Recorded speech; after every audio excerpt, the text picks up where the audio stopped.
All right. So we have a pretty diverse crowd here. This talk was first designed for TEDx, that 18-minute merciless format where you're talking to the general public who may not know a single acronym or piece of jargon. So I'm going to try to talk to an equally diverse room. I know we have investors and some security people and some IT people and some academics and press. So I'll take a more casual run through than the 18-minute merciless view. Plus my thinking's evolved a lot since then. So I'll probably do a quick pass through this, but then I'll slow it down and talk about some of the implications of Heartbleed meets IoT. And this clicker only moves forward, much like our appetite for technology adoption, right? All right, so swimming with sharks and security of the Internet of Things. Last summer, right before DEF CON, Dave Litchfield, one of the world's best hackers, he goes shark diving all the time. And for years, I've been trying to connect with him and say, next time you're doing a shark dive, let me go. So he decided to do one off the coast of Cape Cod. I jumped at the chance. We tried to get other local hacker researchery types to go with us. Basically, I love scuba diving. Watched every Jacques Cousteau special I could ever watch. This was well before Discovery Channel and Shark Week and Sharknado and all those various things that we do. Jumping the shark has jumped the shark. But I wanted to do it. I was dead set on doing it. I had often seen sharks in the water before when scuba diving, but I'd never deliberately put blood in the water and chum to come have them look at us as a tasty morsel. But I wanted to do it. He also does great white dives on a regular basis. We tried to get people to do it, though. Most people came up with polite excuses why they couldn't do it that day. And based on some of the speeches this morning, you just really need to, I want to put one thought in your head that's really the bedrock of this. Everything we do is risk versus reward. Everything we do is a trade-off, right? None of us are in the risk elimination business. It's so cliche to say it, but put it in the context of mortality. Every decision you make should be the cost versus the benefit. The challenge is those trade-offs aren't visible. They're not based on complete information. But with this particular one, I thought the benefit of seeing gorgeous sharks up close was worth the risk of being in a little cage like that. So we all make our own decisions. Most people lied and said they couldn't do it. My boss at the time, the CSO at Akamai, he was a lot more direct. He said, what kind of an idiot gets in the water with an apex predator? And he lovingly mocked me for a couple weeks beforehand. And I ignored him because I thought the risk was worth the reward. The reward was worth the risk, rather. So what we did is we went out there. You can go swimming in the ocean for an hour or several hours and never see one of these things, right? They mostly leave you alone. But as soon as we put blood in the water, it was about 5 minutes before we saw the first guy.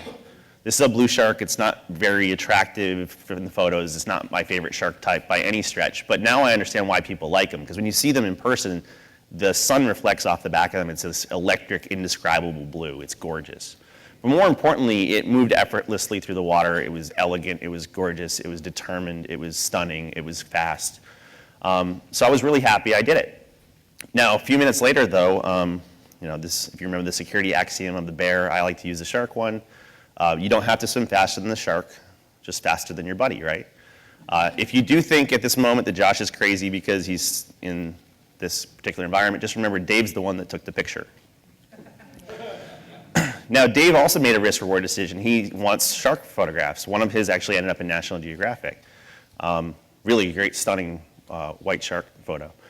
But the risk changed for him too as new information became available, because while we say you don't have to swim faster than the shark, just faster than your buddy, we forget that this is his second photo. The sharks also have buddies. So what was one became two, and he had a much harder time fending off with his camera and bumping the nose, and they were really aggressive, right? When blood is in the water, they become more aggressive. They weren't just curious, they were nipping at us. So he got back in the cage at this point because the risk context changed, right? And we like to say, well, I don't have to be faster than the other guy. I don't have to be perfect, just gotta be faster than the other guy. But there's so many sharks now. The sharks outnumber the good guys. Just think about it. Be honest with yourself. How many of us think that any less than 100 of the Fortune 100 have had a breach of intellectual property in the last 36 months? I mean, anecdotally, I know almost every single one of them has either publicly or privately admitted to a loss of trade secrets or intellectual property. So there are more sharks, and there are more types of sharks, and they're winning because they are the apex predator of that domain. Now, this is his prior dive. I still have to build up the courage to do it. I'm still flirting with if I want to or not. But we're going to do it again. So since this was the last one was done off the coast of Cape Cod, and we are in the Boston area, we're going to do it again this summer if anyone wants to come. But when we got back in the boat, at some point though, this is a really key point. I was very happy that I made the decision to do it. But when there were 5 or 6 sharks and they were getting bounced around and I was getting tired and they were taking nips at your feet or your hands, the risk-reward tipped for me, and I no longer wanted to be in the water. That's when I heard Andy's words again, like, what kind of an idiot gets in the water with an apex predator? But that's because the context is always changing. When we got back in the boat, though, we talked about work, because he's not a photographer for a living. He's one of the world's best breakers. He was the bane of Microsoft for many, many years, and then he was the bane of Oracle, and now I think he's trying to decide who his next target is. But basically, he's just a really solid breaker. He's a white hat hacker who looks for things, looks for flaws, reports them to the vendor in order to get them stronger to fix themselves. Now, some people think I'm misrepresenting myself as a hacker. I'm not a hacker at all. I've never been a hacker. I went to school for philosophy and marine biology, right? So I'm much more of the marine biologist studying the various species of hackers. What are those types of predator and what are their preferred prey? And a lot of the research I've done maps a who to a why to a what to a how. So an adversary class to the motivational structure to their preferred type of prey and their dynamic range of tactics, techniques, and procedures. So I really try to study those various types of new predators and the implications they have for our defense programs. Now, just like people thought I was an idiot to get in the water with sharks, I was equally called an idiot by my peers for many years because Jericho, and I wrote a multi-year blog series called Building a Better Anonymous. This is the Guy Fawkes mask, and this is some custom artwork we had done from another 303 hacker named Mar. This was something significant and new. And while many of the hackers in the DEF CON community or the research community thought they were fairly unimpressive because they had a lack of skill, whatever you think they lacked in skill, they made up for in willpower. So while it may not have been technologically impressive, I saw this instantaneously as significant, and Brian and I took great risk to research them and study them, and then we engaged in a public dialectic with them through that blog series, and we got discussion going, and the press finally started writing about them more intelligently, and we started demystifying what it was, and we knew it was important. Now, why do I talk about this in terms of sharks and risk? It's that it may have been risky to research them, but the reward was getting better understanding and maybe influencing more constructive outcomes. Now, the reason I bring it up today in the Internet of Things is of all the implications and changes in ways in which Anonymous was different, 2 really matter to this context. Number 1, despite them using fairly unimpressive tools to take down websites, they went on a 50-day rampage called the Summer of Lulz. The LulzSec splinter group did. And they pretty much took down anyone and everyone they wanted to with great success. I say that they held a mirror to our neglect. They just showed just how badly we've operationalized basic web security. So it may not have been very sophisticated, it was sophisticated enough. And in doing so, they revealed to the world that hacking power existed and was available to anyone. Opening the floodgates, putting blood in the water to invite new types of predators who might try to do harm to us in the physical world. Right here in Boston, about 1 year ago, we had the Tsarnaev brothers try to inflict physical harm on folks. What if now they can do it through other means because we've so poorly operationalized the security of the technology dependencies we use? So while I'm not concerned that members of Anonymous would do this, it did reveal just how easy it is to have impact and damage with the willpower to use it. Now, on the other end of the spectrum, we have the kitten-killing APT-foo type cliches about advanced persistent threats and do they or don't they exist. When I was at 451 Group, I said, look, it's not a what, it's not an IoT or indicator of compromise, or it's basically a who and a how, not a what. And the idea was we had much more talented and persistent adversaries who were willing enough to spend multiple months or years to get intellectual property, trade secrets, industrial plans, and it's a very serious problem. So while this one isn't necessarily going to do something for political ideological reasons, it's also a different kind of shark that we hadn't been dealing with. And between the two, Dave Litchfield and I talked on the boat ride home that we're just losing. Our best and brightest are spending millions of dollars, billions of dollars, on security controls. And even in areas where it doesn't really matter that much, like protecting credit cards, which are highly replaceable and nearly a victimless crime, even when our best and brightest are doing industry best practices, we're still having breaches on a regular basis. So what's the implication for other things that are being neglected? Now, if you just take a big step back, there's a reason for this, and we just aren't adult about it to confront ourselves. I brought 5 of the world's best hackers into Fort Meade a couple years ago to answer questions about how do we close the gap, how do we do better critical infrastructure protection, how do we stem the hemorrhage of intellectual property from the US to China. This was before Snowden. I'd probably never get those same folks to go back if I tried now. But some of those really hard questions had really deep-rooted root causes. And if you're really honest with ourselves about it, I was asked, what does the outside world think of our capability? And my 30-second answer was, I assume we're really, really good at offense. We're really, really bad at defense. We take solace in the assumption that the same is true of our adversaries. But we've forgotten we have so much more to lose. And that brief comment led to that 2-day workshop with 5 of the world's best security researchers and myself talking to his team. We got as high and deep as one can get in the intelligence community in a sensitive but not classified conversation. And offense is really, really easy. Some kid with Metasploit or someone using Shodan to search for a vulnerable industrial control system with a default username and password can inflict tremendous damage. It's much, much harder to defend things. So while there's lots of debate over why is the NSA or the intelligence community favoring offense, one reason is because that's the state of nature. It's much easier to beef up your offense, and it's almost impossible to defend things. And this has pretty big implications in the context of the Internet of Things. So, I got back to dry land, and honestly, I felt a little bit better when I got out of the shark cage and under the boat. But I didn't feel truly better until I was on the safety of dry land. I did get on my knees and kiss the ground, just symbolically. But I started walking back to my car, and I just bought a brand new 2013 model, and it had an operating system. It didn't have a key. It had an ignition button.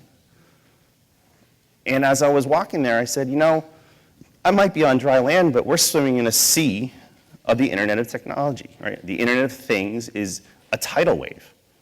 Software permeates every aspect of your life, and 6 months from now, it'll be even worse. Think of the number of IP addressable items in your home. So I got into the car, I hit the button, I watched the operating system boot up, I saw my phone connect to the operating system over Bluetooth, it fetched the album information from my new Johnny Cash album over the internet. I mean, we are driving a computer on wheels. So I do a little thought experiment sometimes. I say, for the next 24 hours, every time you see the word software, substitute vulnerable or hackable. And every time you see connected, substitute exposed. So if you take a toaster, which is perfectly safe, and you put software on it, you now have a vulnerable toaster. And if you give it an IP address, you have a vulnerable exposed toaster. So this Internet of Things gives me great concern, because I know that when we're spending billions to protect our infrastructure, and we have a CISO, we're still failing. And yet no one's even thinking about this. There's a handful of individuals in the security community who are even researching these things. And we aim to shift some of that focus and change that. So this is not my car, but this is one of the cars that was hacked by Dr. Charlie Miller and Chris Balasek right before DEF CON. So I had known they had done this, and I had this moment of dread after getting back in the car to drive home. And right after calling my daughters to say that I wasn't eaten by a shark, the second call I made was to Charlie. I said, hey, Charlie, which cars did you hack, and is my new car going to kill me? And his instant response was to chuckle and say, they're all going to kill you. But he admitted to me it was a Toyota Prius and a Ford Focus that they had done. And now you can watch that video on Forbes.com and on CNN Money. There's 2 different videos. They're both worth watching. What they were able to do by connecting to and expanding on the CAN bus, and I'm a pretty tech-savvy guy, so I actually like the benefits of some of these safety features, but I didn't know just how much of the car was controlled by software until watching this. So they did superficial things like lie about the speed. They could tug on the seatbelt like as if you had had an accident. They didn't do it on video because it would have caused one, but they can deploy the airbags while you're driving. What scared me the most, and I hadn't thought about it, now there's parking assist features. There's full motor control over the steering column. So they were able to jerk the steering wheel out of the driver's hands on video, almost certain to cause an accident.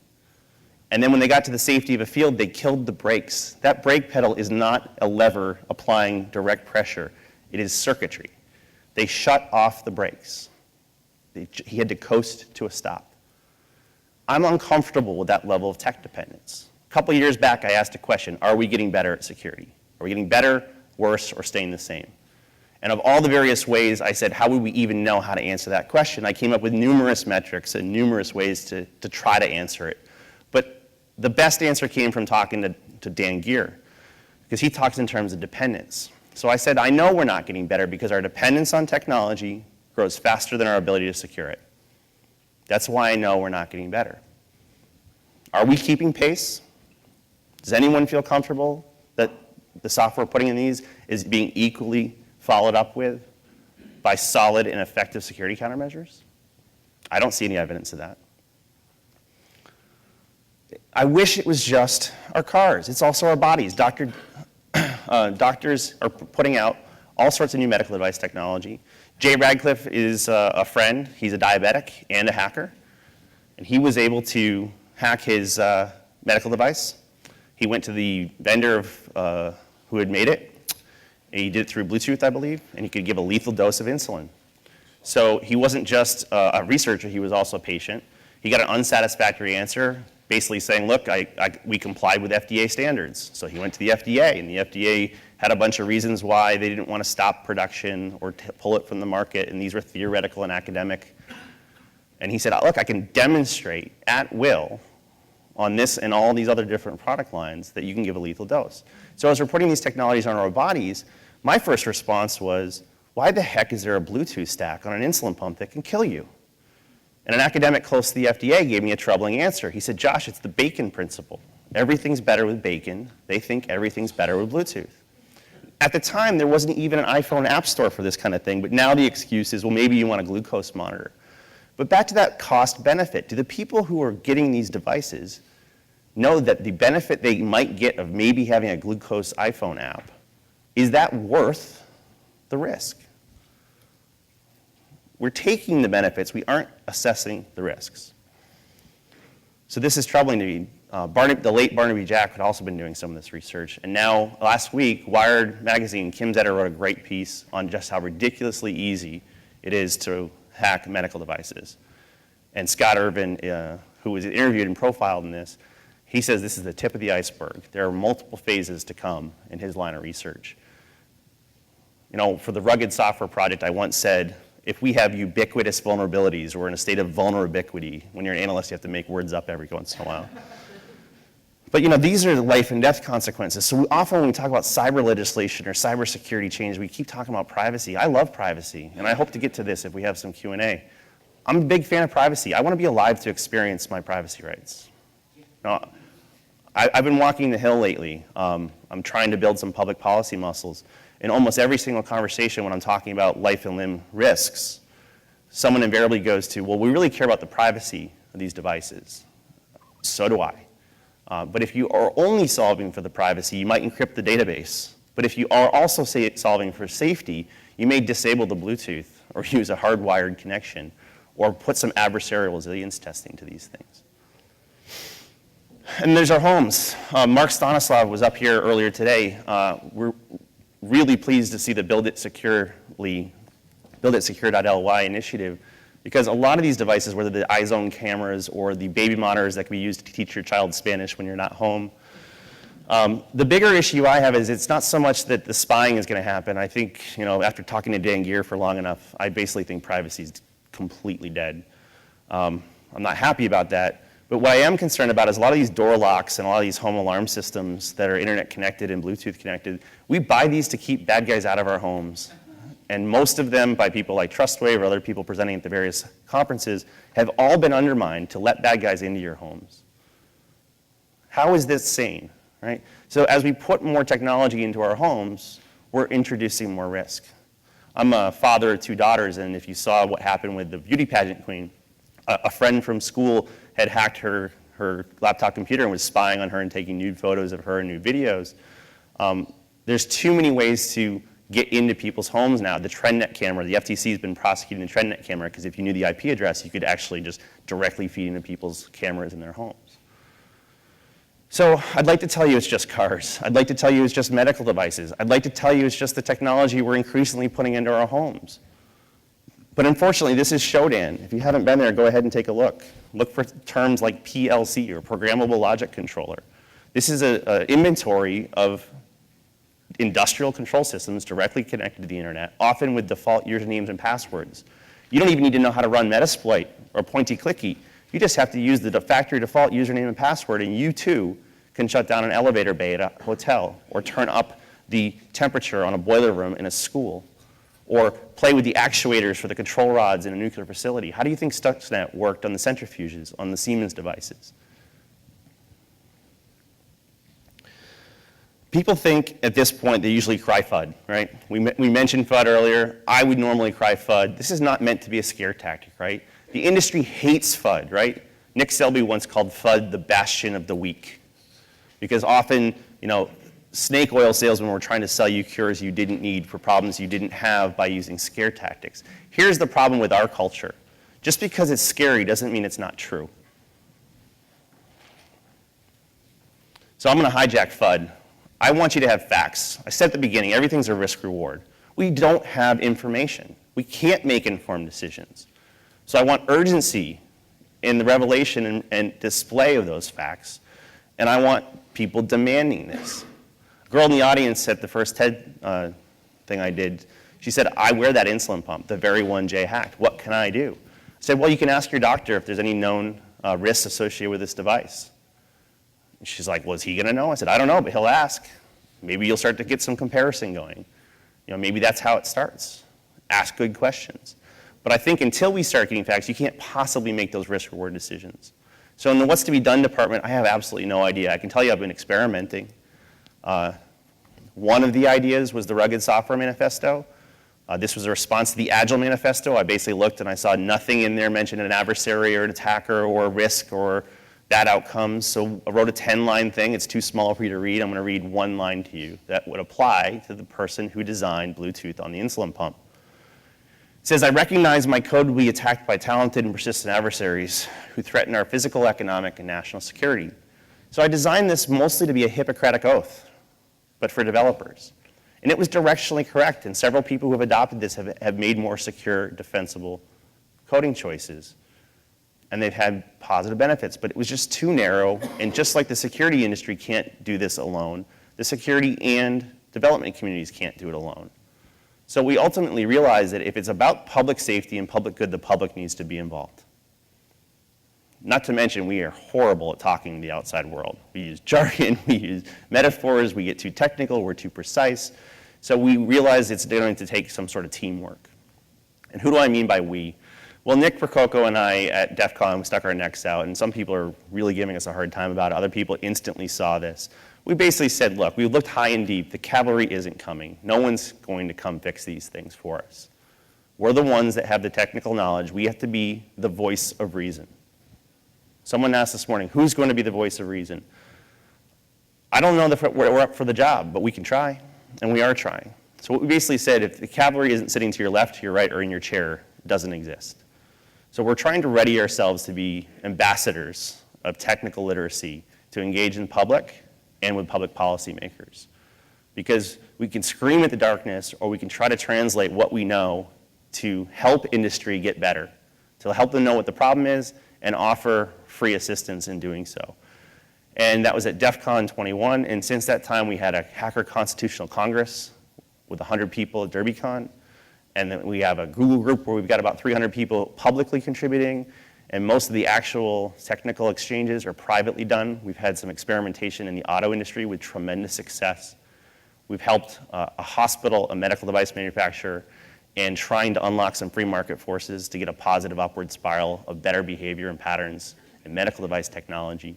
And really what we're just simply doing is saying, we're going to have shared consequences in the shared dependence, and even if we're not up for the job, we're willing to fail fast and iterate. So there's honor in the attempt. And now, many months later, as we head towards DEF CON 22, I am encouraged, not discouraged. And this is resonating with public policy people, and it's resonating with the public, and it's showing up in the mainstream media.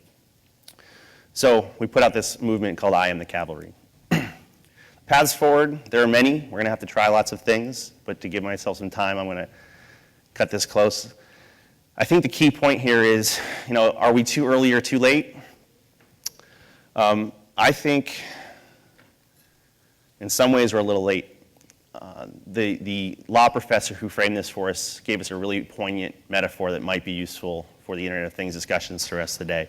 She said, Josh, nothing happened with pollution law in the US until the Cuyahoga River in Ohio caught on fire and stayed on fire. And when it did, there was a knee-jerk reaction that made things worse in a lot of ways. But if we don't prepare ourselves to be that ambassador and that voice of technical literacy and a voice of reason, it will be a malformed response. So I know that where dependence is growing every day, I currently feel that in lieu of a plan and a concerted effort, we are adrift in the Internet of Things, and more importantly, blood is in the water. So with that, I want to introduce you to I Am the Cavalry, with a draft mission to ensure technologies with potential to impact public safety and human life are worthy of trust. It's a mouthful, we need to fix it. We are about to form a 501c3 or be adopted by one. We're down to 2 other candidates. There's a Twitter account, there's a Google group, but most importantly, we've been privately working with people in industry. The most simplistic, cynical explanation I can give of this initiative is we're looking for willing parties in these 4 industries to take help, and we're connecting them with people who can help. So we're facilitating and amplifying good efforts there. But my last message to you is I don't mean I am the cavalry, I mean we are, right? So I need help from everybody, whether it's donors, introductions, 501c3, product management, program management, criticism, whatever it is. Some of the best contributors are people who used to run a 501c3, or someone who works in a hospital, or someone who wants to get a job being a device driver developer for an automotive manufacturer. So we are trying any and every measure, and this isn't a spectator sport. So I thank you for your time, and I thank you for your interest. Do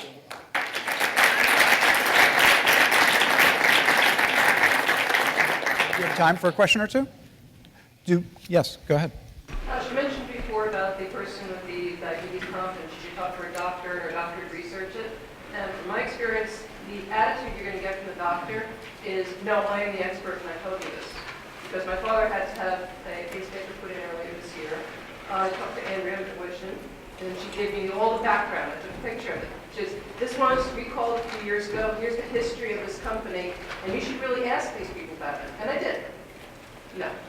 Flight stairs, and no, we're the experts. Yeah, I'll try to repeat it for the camera and also quickly answer it. I did not mean to come off flippant that simply asking the doctor would magically fix this. There is a lot of pushback, there's a lot of belligerence, there's a lot of denial. Katie Mazuris is part of this group, and she points out the 5 stages of vulnerability, disclosure, grief, right? It's the Kubler-Ross 5 stages of grief. So we're seeing similar things when people are told about this for the first time. That's why we're doing a multi-pronged approach. The most effective thing with the medical device manufacturers thus far, we couldn't get their attention through the FDA. We barely got their attention through DHS, because that has some oversight as well. So we started asking, until it's going to take years to get legislative response, if any. So we said, when I was a product manager at IBM ISS, if I could get GE or Goldman Sachs or one of the big purchasers to want something, we usually prioritized it. So we said, who's the bulk purchasers of medical device technology? Who does bulk evaluations? And we convinced them to do hackathons. I mean, there's some discrete experiments we've been doing, but now what you're doing is you're getting their largest customers or their largest influencers of those free market forces to start asking. So that one conversation with that one doctor, probably a low probability event. What we're doing elsewhere is actually getting people jobs doing security red teaming for hospitals and for medical device companies. So we're having very encouraging results on some fronts. Other fronts are dead ends. But if you take one thing away, it's that no one's coming. It's worth us trying. Thank you. Thank you very much.